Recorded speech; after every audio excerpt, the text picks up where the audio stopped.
Hello and welcome to the Commander's Quarters, your Magic the Gathering source that helps you command your budget.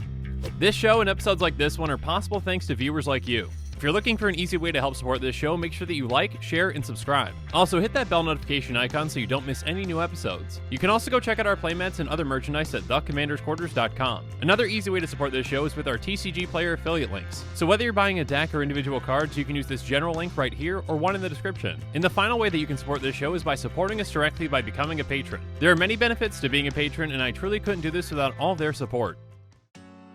Hey everyone, Mitch coming in from the Commander's Quarters studio. Welcome to the show.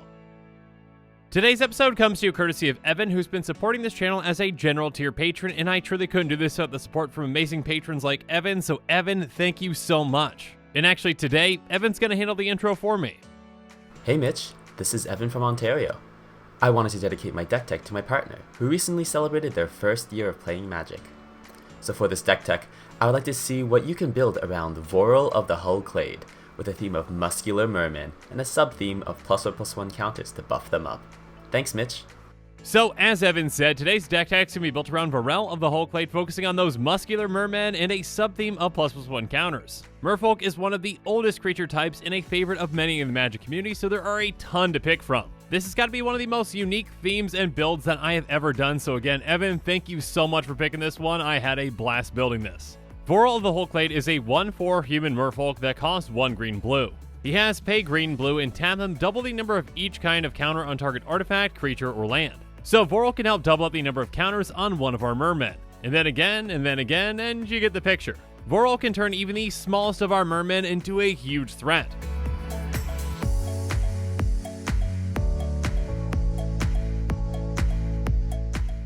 So our Muscular Mermen can help us out in a lot of different ways, including ramp. For example, Kira's Follower is a 2/2 merfolk for a green-blue, and it has tap to untap another target permanent. This is a fantastic way to ramp early and often since this can untap our lands. And obviously we can utilize this to untap other things such as our other mermen. So it's kind of like a ramp vigilant pseudo-hybrid. And another merman that can help us with ramping is Voldalian Arcanist. It's a 1/3 merfolk wizard for 1 and a blue, and we can tap it to add colorless, but we can only spend this mana to cast an instant or sorcery spell. So this is conditional ramp, but there are plenty of instants and sorceries in this deck that this can help us cast.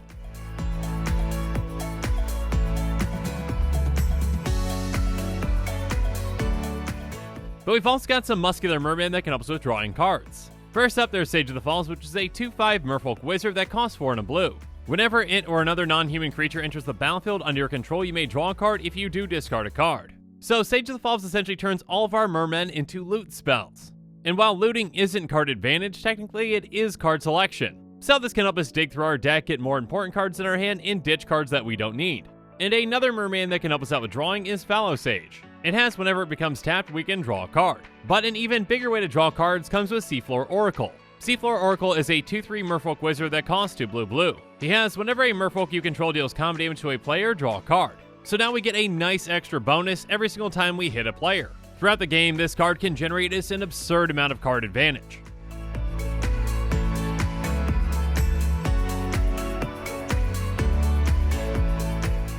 But on top of ramp and card draw, we also have some mermen that can help us out with protection and removal. Kapala, Warden of Waves, does a fantastic job at protecting our team. He's a 2/2 merfolk wizard that costs 1 blue-blue. He has spells your opponents cast that target a merfolk you control, cost 2 more to cast, and abilities your opponents activate that target a merfolk you control, cost 2 more to activate. Basically, our Muscular Mermen are now really hard to target with this in play. So whether it's a spell or ability, our opponents are probably going to send that elsewhere. And as for some examples of some mermen that can help us with removal, we've got Harbinger of the Tides and Mirror Regery. Harbinger of the Tides is a 2/2 for blue-blue, but if we want to cast it at instant speed, we can pay 2 extra.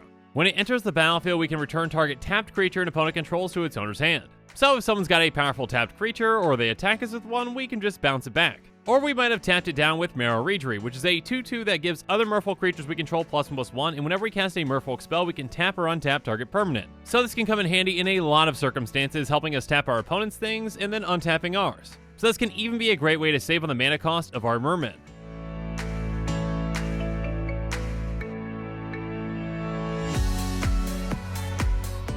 Now we've also got some Muscular Mermen that are going to bring a ton of friends along, like Master of Waves and Tolerant Sky Summoner. Master of Waves is a 2/1 Merfolk Wizard for 3 and a blue, and it's got protection from red. It says, elemental creatures you control get +1/+1, and whenever Master of the Waves enters the battlefield, create a number of 1/0 blue elemental creature tokens equal to your devotion to blue. So this can create us an absurd amount of elementals that can help us easily take over the game. Making a bunch of 2/1s out of nowhere can be huge. And then Tolerant Sky Summoner is a 2/2 Merfolk Wizard for 2 blue. He has, whenever you cast an instant or sorcery spell, create a 2/2 blue Drake creature token with flying. So unlike Master of Waves, this won't give us a ton of tokens right away, but it gives us a lot over time. And since those Drakes have flying, it's going to be easy to get them through against most opponents.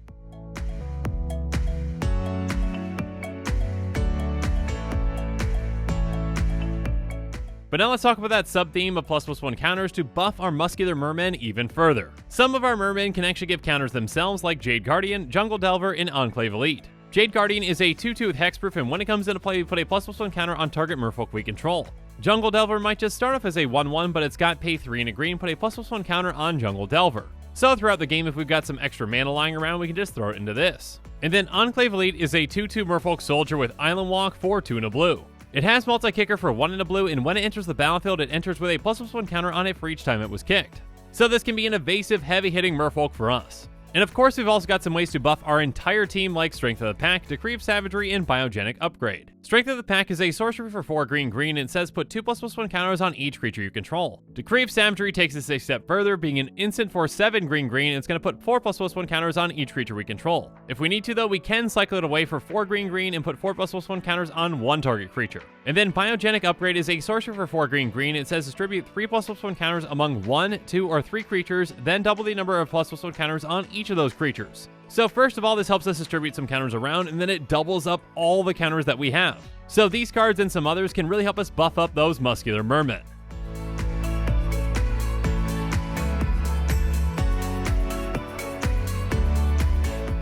Now finally, let's talk about some Mermen that can be really effective once they're buffed up with Triton Shorestalker, Merfolk Spy, and River Merfolk.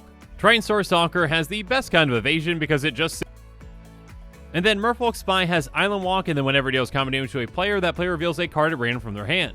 That random reveal is nice, and Island Walk can usually get the job done. And even a classic Muscular Merman like River Merfolk can be effective as well. By paying a blue, you give it Mountain Walk until the end of the turn, so yeah, this can get through on any of your opponents that has a mountain.